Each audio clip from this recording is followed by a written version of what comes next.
Pioneer Knowledge Services welcomes you to the next Because You Need to Know.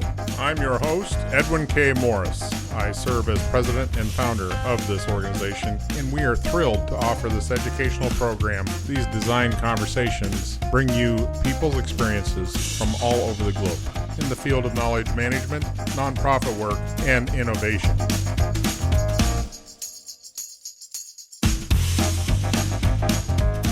Hello, everybody. My name is Marcus Engel, and I am coming to you from my home office in Orlando, Florida. There's a couple of interesting things near me, and near me is always a bit of a subjective term.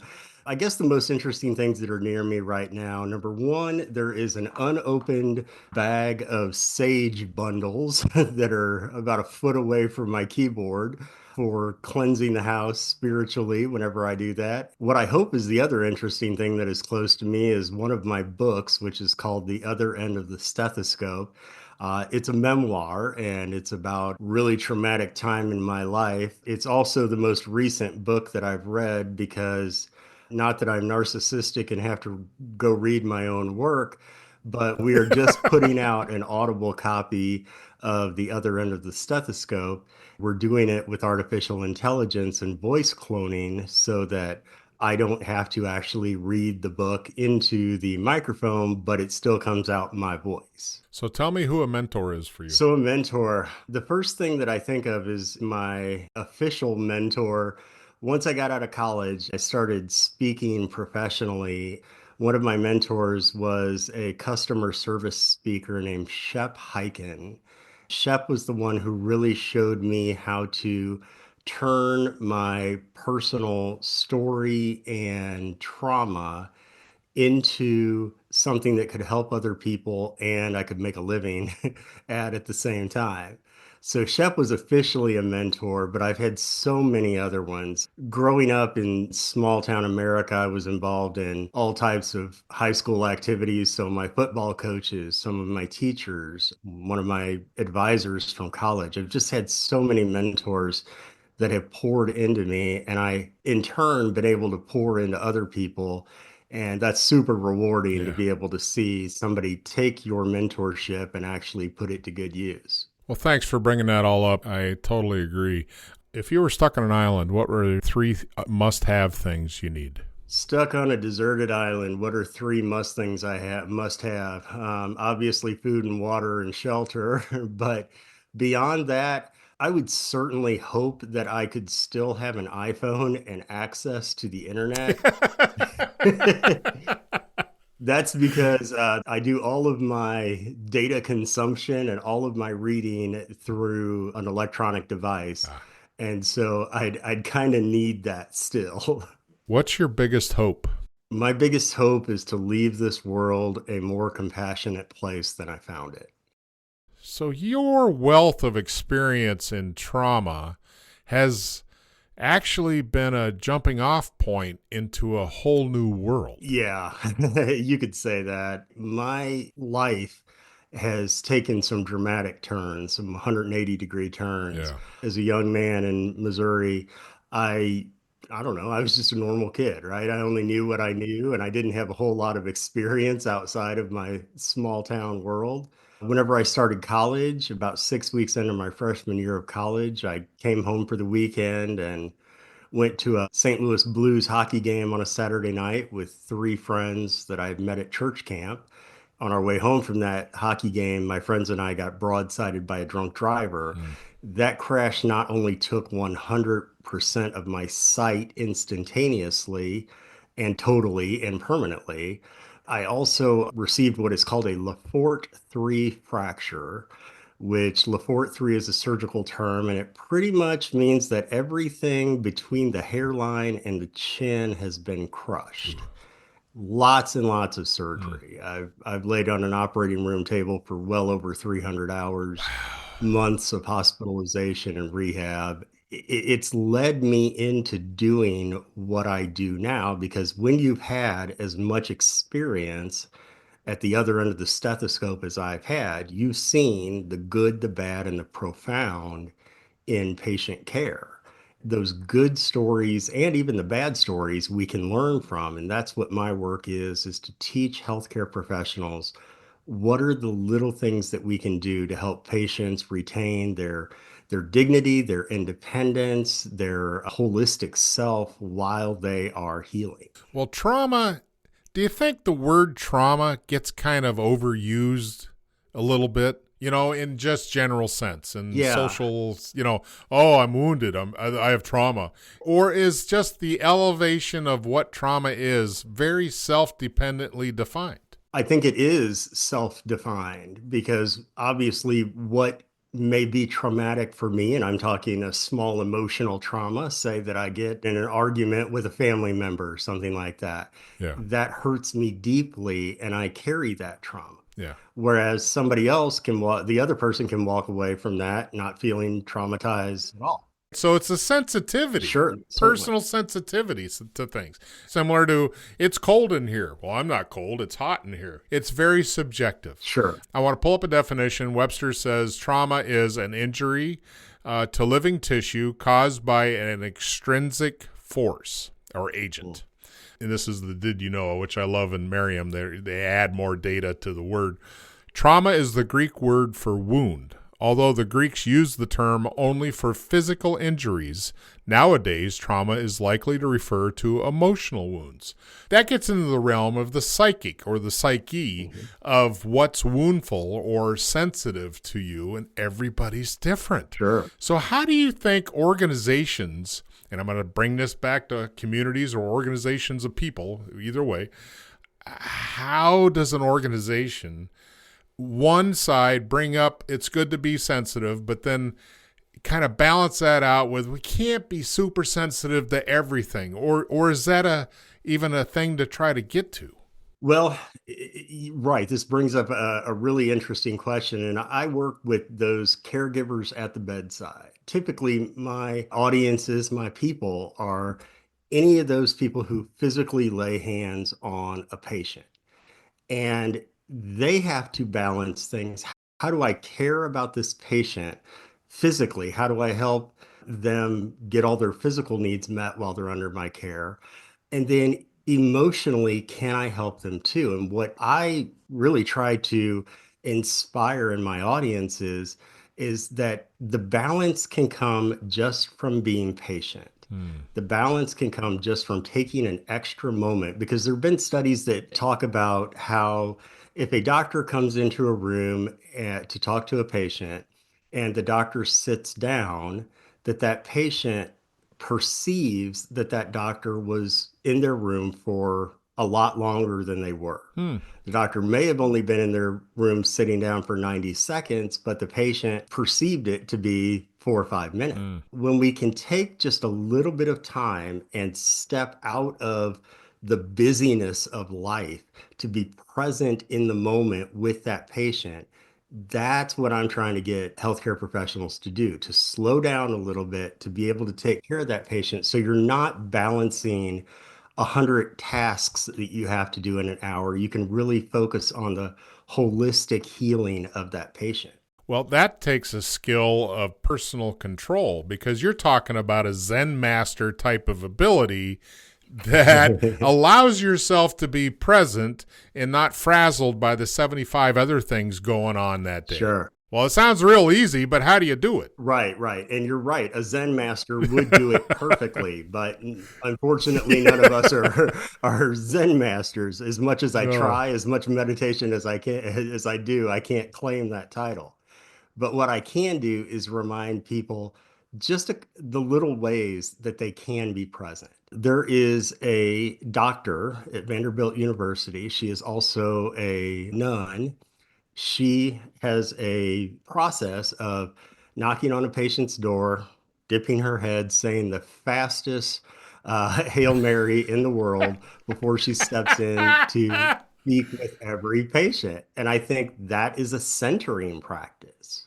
That's a centering Mhm. practice. That's what we can do. In the world of overreactions and everything's an issue, the practice of humanity takes some work. And when everybody is frazzled by all things personally, it's hard to be outside of yourself in order to be centered.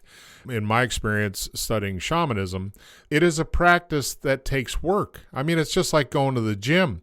If you don't go, it's not going to get the results. And that mental model of your example with her having the process probably starts before she touches the handle or touches the door to turn that on, to turn on that rhythm and brings her to the focal point of now. Yes. So in an organization of or community, and like with your nurses, how do you build the practice? How do you train people?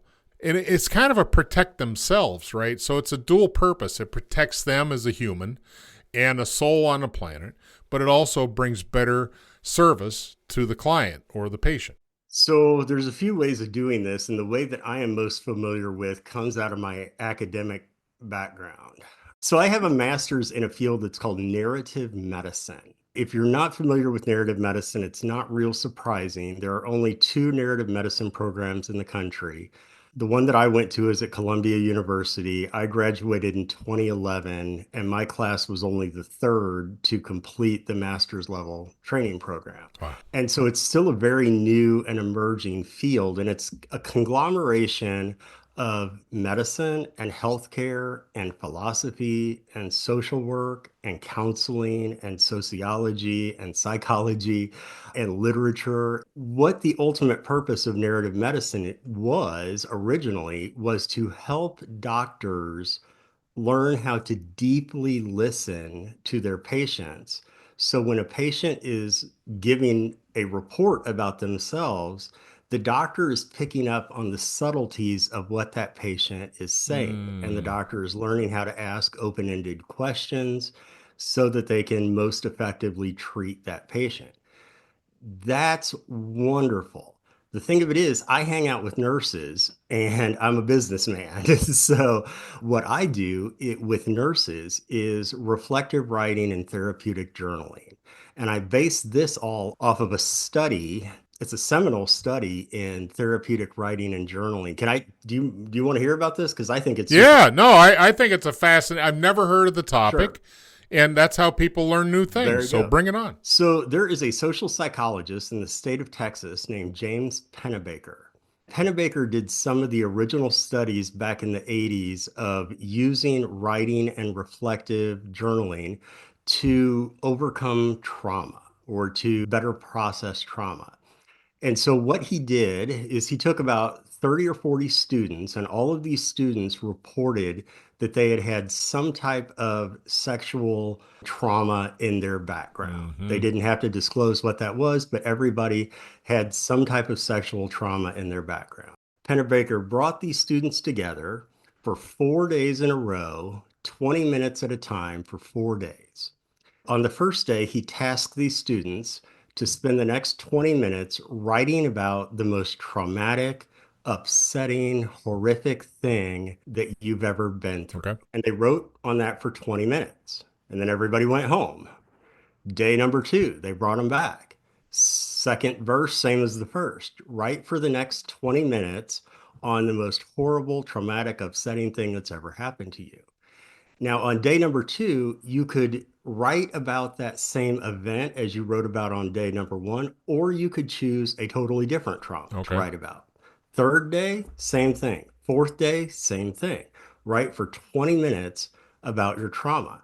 And at the end of that study, they followed these students over the next semester, and the students had better academic performance, better interpersonal relationships. They had better health, which was how many times a student went to the campus infirmary over a semester. And these students who were in the part of the study went less often. And so, what Pennebaker and his colleagues discovered is it's often not so much the traumas that hold us back, it's the secret keeping Ah, about the traumas. When we write our traumas, we get to process them and we get to tell them, and they come out of our heart, out of our brain, out of our psyche onto the paper and in the writing, the physical writing, longhand Yeah. writing of our stories, we're working them out to where they don't have as much control over us psychologically. Yes, yes. The impact of holding on to pains of the past is a wound keeping element that keeps that energy there.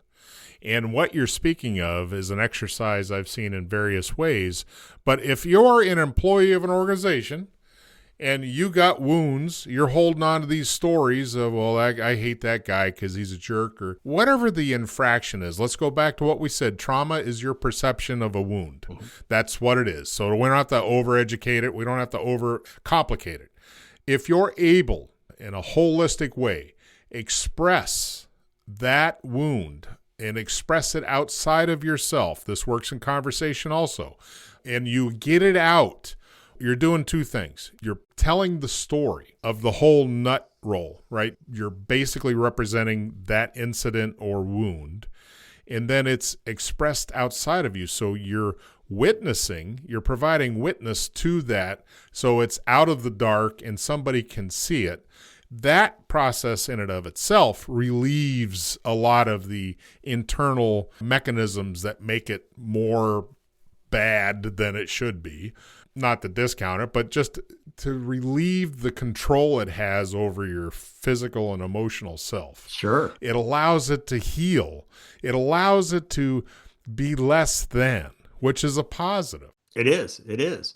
I like the people that I work with, the nurses, the doctors, the emergency crews, EMS, etc.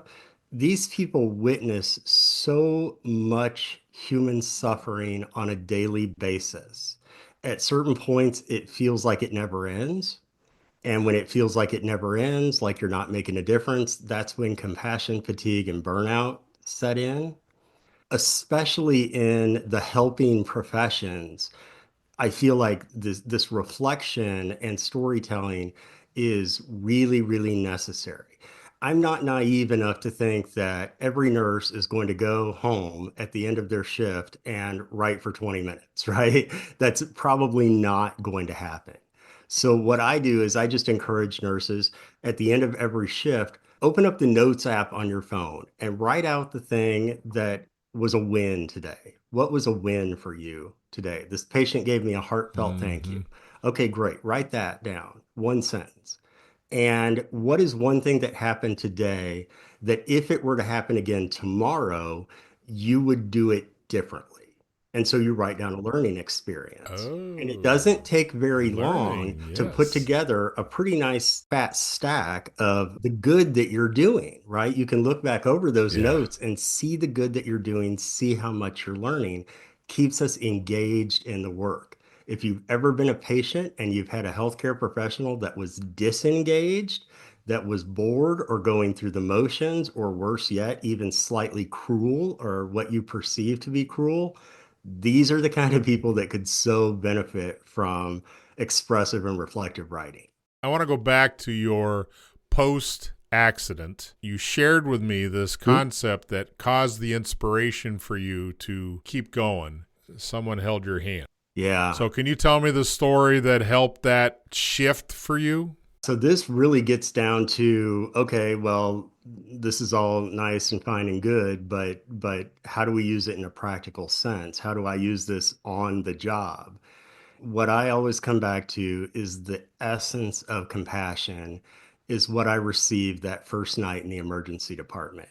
That first night that they hauled me into the emergency room, luckily the crash site was only about 3 miles away from a level 1 trauma center. Hmm. Even with a distance that close, EMS still had to perform a cricothyrotomy in my throat in the field.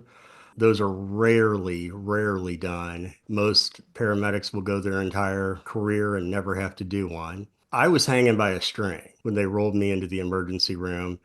There was a 20-year-old patient care tech named Jennifer.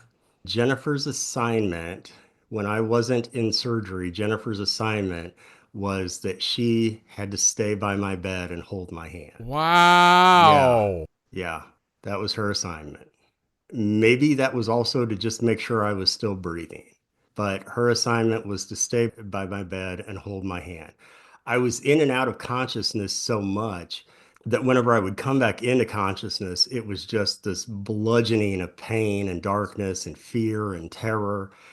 Jennifer held my hand, and every time she could tell that I was awake, she would say what I say are the two most comforting words any human being can say to another. And those words are, I'm here. Yeah. I'm here. When we can truly be here, be there, be present for another person in their time of suffering, Yeah. that's That's power right there. one of the other things that makes us human. And it walks us right into this friendly term you introduced me to called personalism.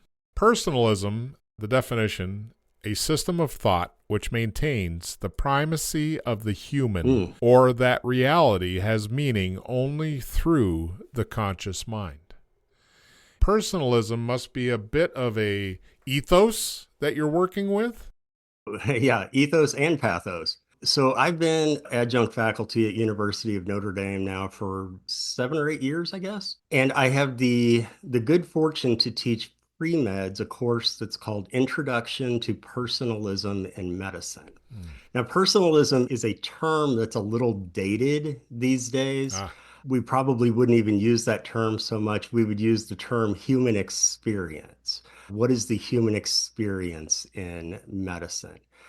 I also bring that out of my patient experience work in hospitals. But the whole idea is if you've ever been to a doctor or a hospital and you felt like it was an assembly line, that's what we're working against.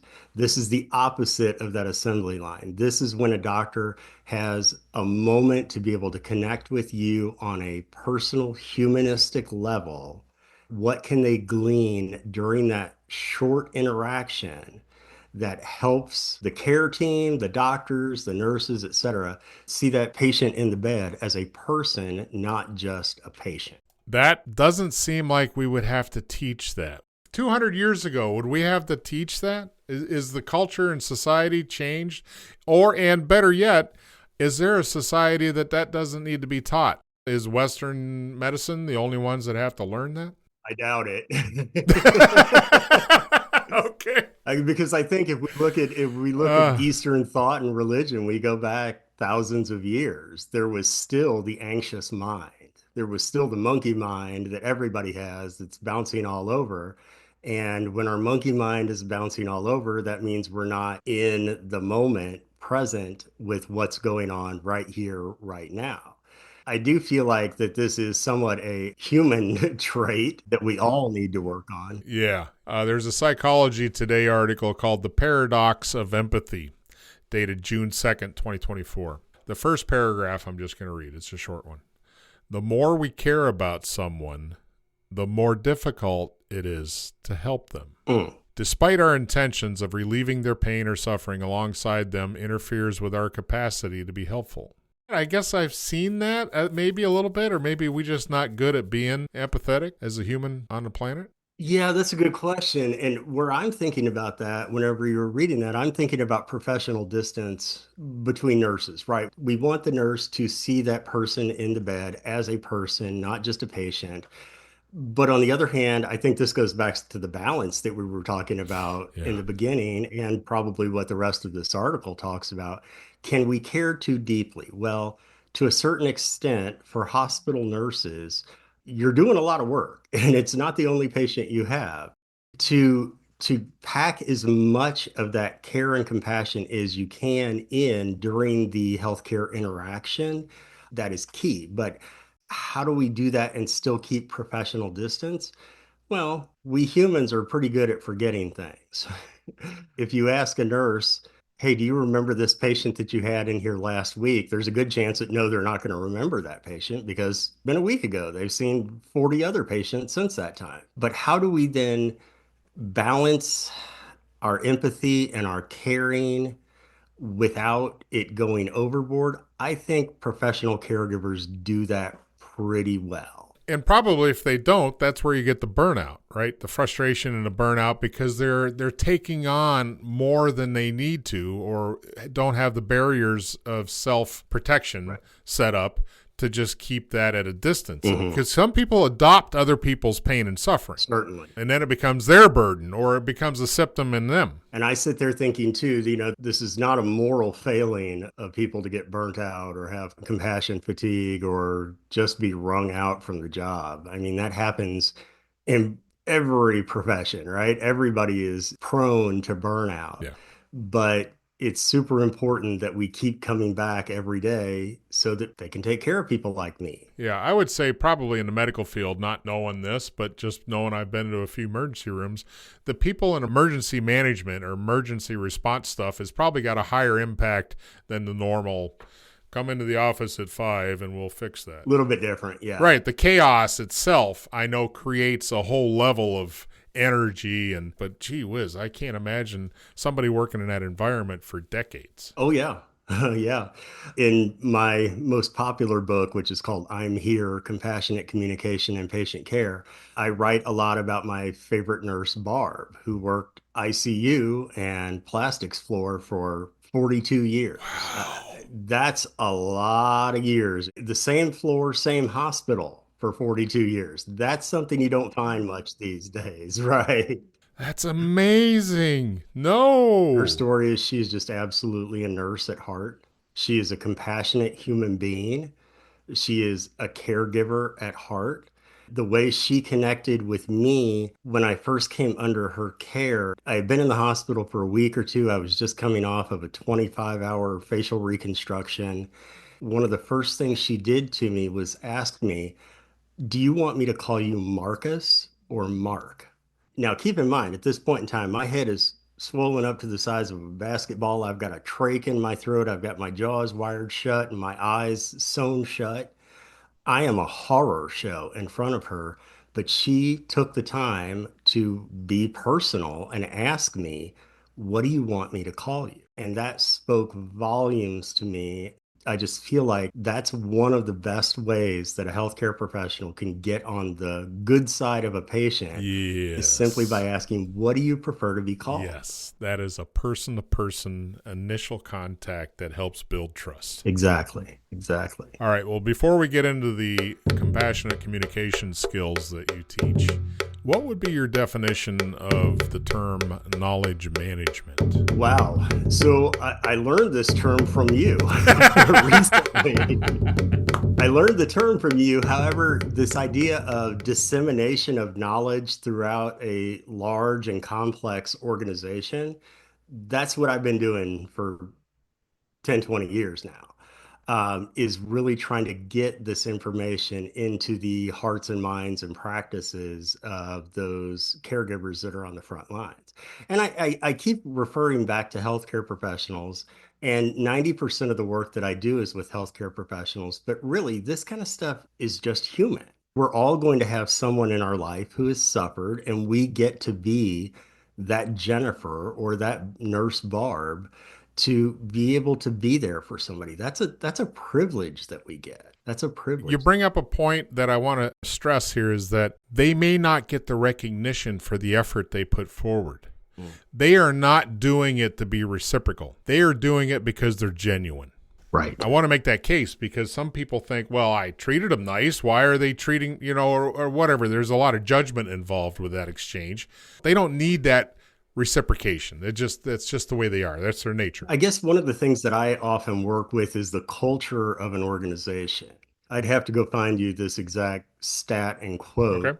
It's thought that if you don't have to get the knowledge to everybody in the organization.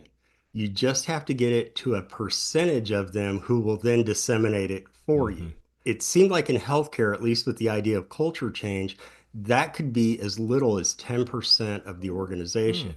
So when I go and work with organizations, I want to get at least 10% of the working staff in to see me in hopes that that will start to shift some culture in more positive directions. We talk about medical cultures.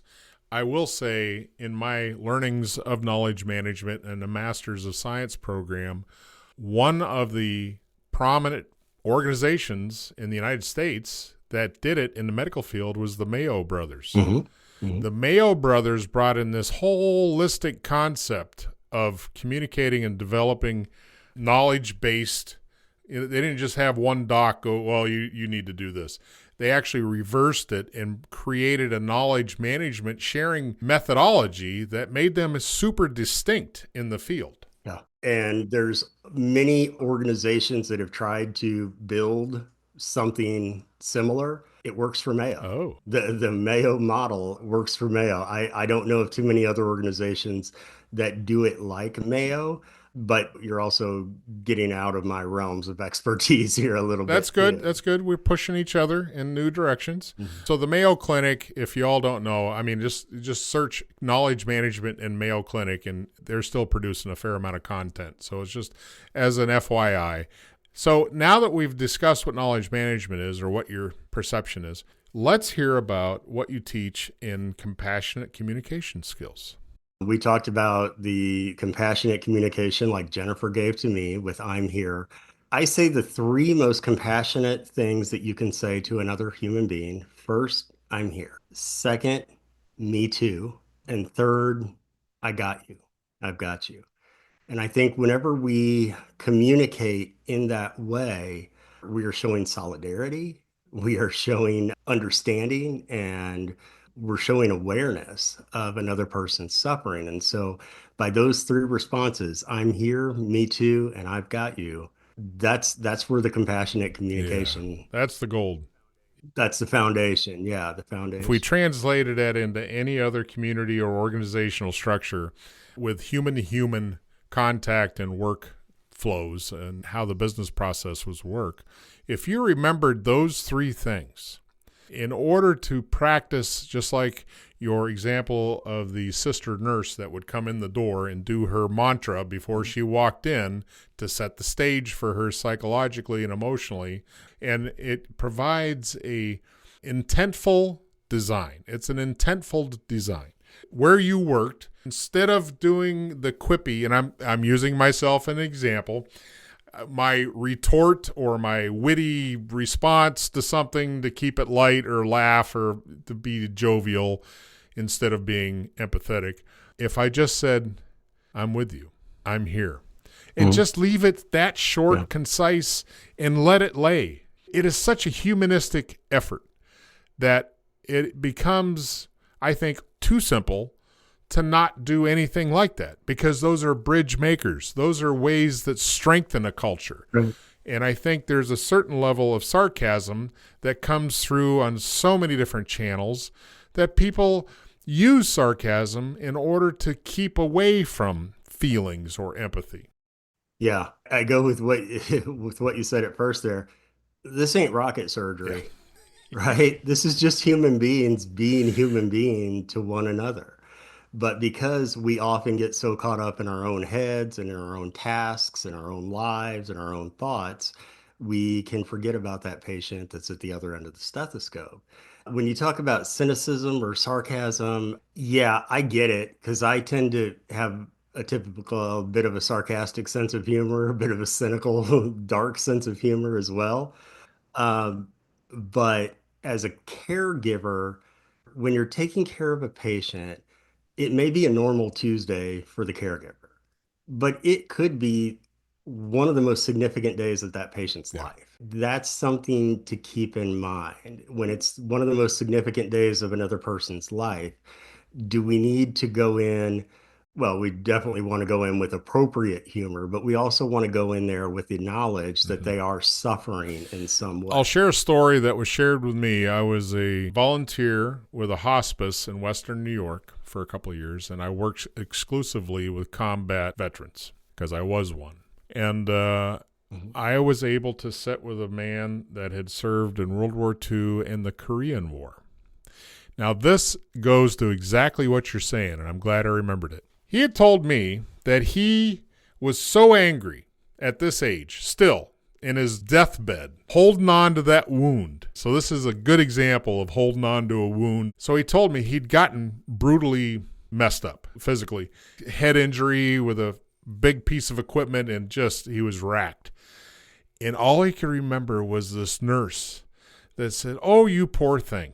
Oh, you poor," and he reacted with such a visceral response to that language And I was like, really? I can hear my grandmother saying that. But he found it so negative in putting him into a class, or I don't know. He threw a lot of attachment around it. I want to think in the process that I spent hours with this man, but he took it so painfully and woundingly that he kept it. That by him sharing that story, but sharing the story with me, maybe that helped to dissipate that energy. I feel like there's healing in the telling of our stories. And I know that all too well anecdotally from personal experience and having been a professional speaker for the last 25 years, that by me being able to tell my story the way I want to tell it, with the elements that I want to tell it, is it takes it from something that's tragic to something that's triumphant. We can build off of our stories. We can take our stories and let them hold us back, as your case with this veteran, or we can take something horrible that's happened to us and learn from it and grow from it and evolve from it. Yeah, I think that's a great note to land on. Let's all work on taking something that was tragic and let's look at the triumphant side of things if we allow ourselves to go there. I think there's a certain level of humanity that just wants to hold on to that because that wound defined them. Oh, I can't do that. I had this happen. And it becomes a barrier in a protective way that's not really helpful. Yeah. And, through a lot of counseling, I've learned that too.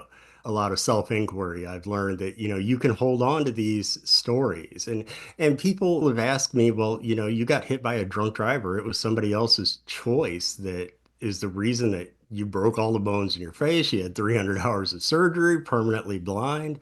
Yes. But if I spend all of my time angry and pissed off at this guy, does that hurt him? No. It hurts who? Me. I figured that this guy took my sight. I'm not going to let him have my happiness. I'm not going to let him have my outlook. I'm not going to let him have my perspective. I'm going to keep living and realize that this was an incident that happened, terribly horrible incident that needed to be worked through. At this point, I've come out on the opposite end of it, a stronger, hopefully wiser person that has the privilege of being able to share that information with other people, and hopefully they can become wiser and grow from it too. The challenge is going back to our Zen master kind of everything's good and Om and I'm peaceful and everything is calm, is that we have to endorse our ability or improve our ability to respond instead of react. React, yes, exactly. And that is something that I've worked on for years, how to respond instead of react. I go back to Viktor Frankl and Man's Search for Meaning when he talked about that in between the stimulus and the response, there is a power or there is a space. And in that space is where your power lies. I love that. I love that because I want to respond and not react. Exactly. That's a great concept, and I'm glad we landed on that. And thank you for sharing your time and expertise. And I want everybody to go work on that space in between. Yeah, Edwin, thanks for having me on the program today. It's been great spending some time with you. Hopefully we've disseminated a little more knowledge, and I really appreciate the time. Thank you for listening to Because You Need to Know, the reference podcast in knowledge management. My name is Soni Tonemi. As an art administrator, Because You Need to Know has been my go-to podcast and has helped me hone my management skills. Please consider sponsoring the podcast with your business. Thank you for joining this extraordinary journey, and we hope the experiences gained add value to you and yours. See you next time at Because You Need to Know. If you'd like to contact us, please email byntk@pioneer-ks.org or find us on LinkedIn.